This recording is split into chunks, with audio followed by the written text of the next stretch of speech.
오늘 레위기 읽을 12장은요, 출산과 정결 문제에 대해서 다루고 있습니다. 11장부터 어제부터 말씀드렸듯이 지금 11장부터 약 15장까지는 정결하게 되는 것, 부정과 정결에 대한 문제들을 다루고 있습니다. 특별히 12장에서는 여자가 출산하면 부정하게 된다 라는 이야기를 통해서 부정과 정결을 가르치고 있습니다. 12장을 펼치시면 여자가 출산하면 부정하게 된다고 가르치셨어요. 여호와께서 모세에게 말씀하셨습니다. 이스라엘 자손에게 말하 이르라. 여인이 임신하여 남자를 낳으면 그는 이래 동안 부정하리니 곧 월경할 때와 같이 부정할 것이다. 그러니까 출산하면 그냥 부정해지는 게 아니고, 여기 뒤에 추가 구절 보시면 그 여자의 몸에서 하혈이 일어나면, 피가 나오면 그 상태가 부정하게 되는구나 라는 것을 알게 됩니다. 그래서 앞에서도 봤지만 먹는 짐승에서도 생명과 사망의 관점으로 말씀드렸습니다. 다른 짐승을 잡아먹는 육식동물, 즉 다른 짐승의 생명인 피를 흘리는 것들, 그리고 그것과 접촉하는 게 부정한 게 되니까요. 이 피라는 것에 대해서 이스라엘 백성은 다르게 접근한다. 그리고 그것을 하나님이 이 출산 과정에서도 동일하게 적용시켜서 여자의 몸에서 출혈이 일어나는 것들이 일어나면 그것이 부정한 상태가 될 것이다 라고 가르치셨어요.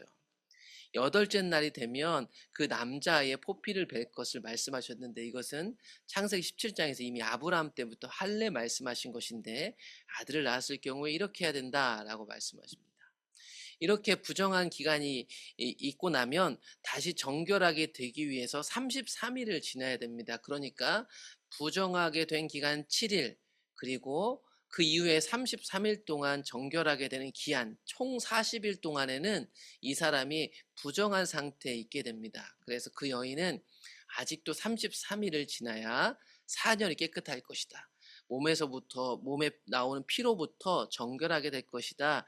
이렇게 깨끗하게 되는 기한이 지나면 이 정결하게 되었음을 선포하는 제사를 드리게 됩니다.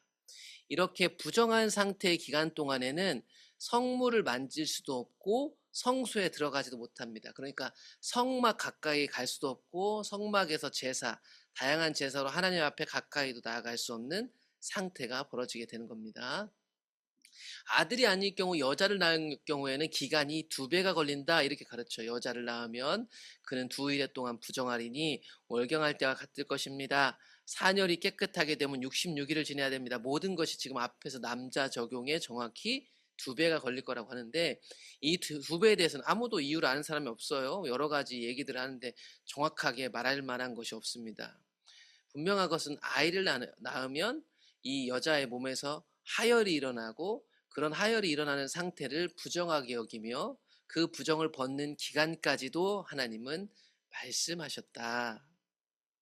이렇게 부정하게 되는 기간이 지나고 나면, 이제 이 기한이 지나고 나면 제사를 통해서 완전히 깨끗하게 되었음을 선포받습니다.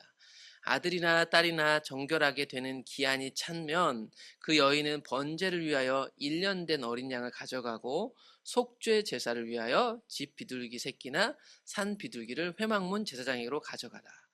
이 기간 동안에 원래는 성막 가까이 갈 수 없었죠. 그런데 이제 이 기한이 끝나고 나면 성막으로 제사 드리러 갈 수 있습니다. 죄악의 문제들을 해결하는 속죄 제사를 드릴 수 있고, 이 출산에 대한 감사일까요? 그것에 대한 자원 제사를 드릴 수 있게 됩니다. 제사장은 그것을 여호와 앞에 드려서 그 여인을 위하여 속죄할지니 그리하면 사녀리 깨끗하리라. 이는 아들이나 딸을 생산한 여인에게 대한 규례다. 결국 출산으로 하혈이 일어나면 이 사람이 부정한 상태가 되는구나. 그러면 그 부정한 상태를 내버려 두는 것이 아니라 하나님이 정하신 정결의 기간을 지나고, 그 다음에 이 정결을 깨끗하게 됨을 선포하는 제사를 지냄으로 이제 하나님 백성으로 다시 거룩한 백성을 향하여 나아가게 되는구나 라는 것을 보게 됩니다. 만약에 이 여자가 아까 번제에서는 어린 양이 필요했는데, 어린 양은 이 비둘기들보다 값이 비싸거든요. 이 어린 양을 바치기에 힘이 붙이다면 그저 비둘기 2마리, 그러니까 새 2마리로도 하나는 번제물, 하나는 속죄제물로 드릴 수 있다고 얘기합니다. 그러니까 형편에 상관없이 출산한 여인이 부정하게 되었을 때 모두 자기 형편에 맞게 정결을 선포받고 다시 거룩에로 나아갈 수 있게 되는 기회를 얻게 되는 겁니다. 제가 어저께도 보여드렸는데 아마 15장 갈 때까지 제가 계속 보여드릴 거예요.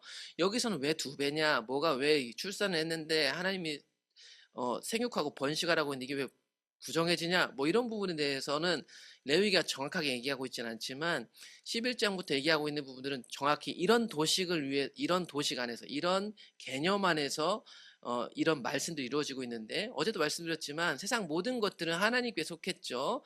그런데 창세기 3장 이후에 타락한 이후에 이 세상 가운데 하나님이 선택한 것들, 하나님이 거룩하게 한 것들은 거룩하여지고 그렇지 않은 것은 그 세상 그대로의 것대로 남겨지게 되는데 이 세상에 놓여져 있는 것들은 두 가지 상태일 수 있단다라는 것을 하나님 백성들에게만 알려주십니다. 이거를 세상 사람들에게 적용하지 않아요. 지금 이스라엘 백성들에게 하나님 적용하시는 겁니다.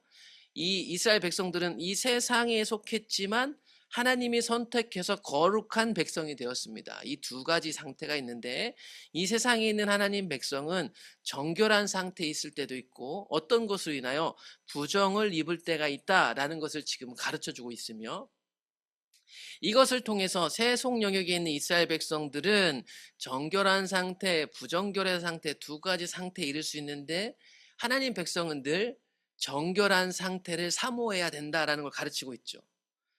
이런 산열이나 먹는 음식이나 시체에 접촉하거나 이제 뒤에 가보면 악성 곰팡이, 나병 같은 걸로 내가 부정결하게 되면 이 부정결한 상태에 내버려 두는 게 아니라 반드시 정결한 상태로의 깨끗함을 하나님은 요구하셨습니다.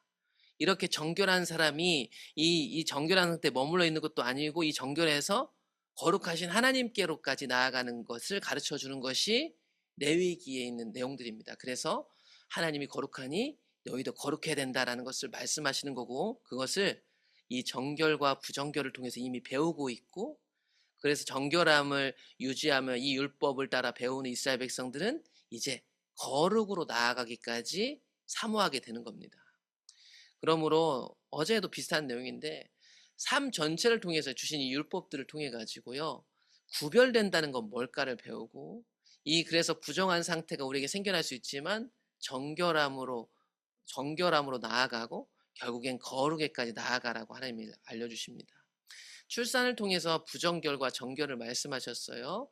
정하신 기한이 끝나면 제사를 통해서 깨끗함을 선포받게 하셨고 이제 부정하여 가까이 나아가지 못했던 그 여인들 출산 기간 동안에는 나아가지 못했던 그 하나님께 이 제사를 통해 선포된 정결함을 가지고 이제 다양한 제사로 또 하나님 앞에 가까이 나아가면서 이 사람들은 거룩하기를 소망하게 됩니다.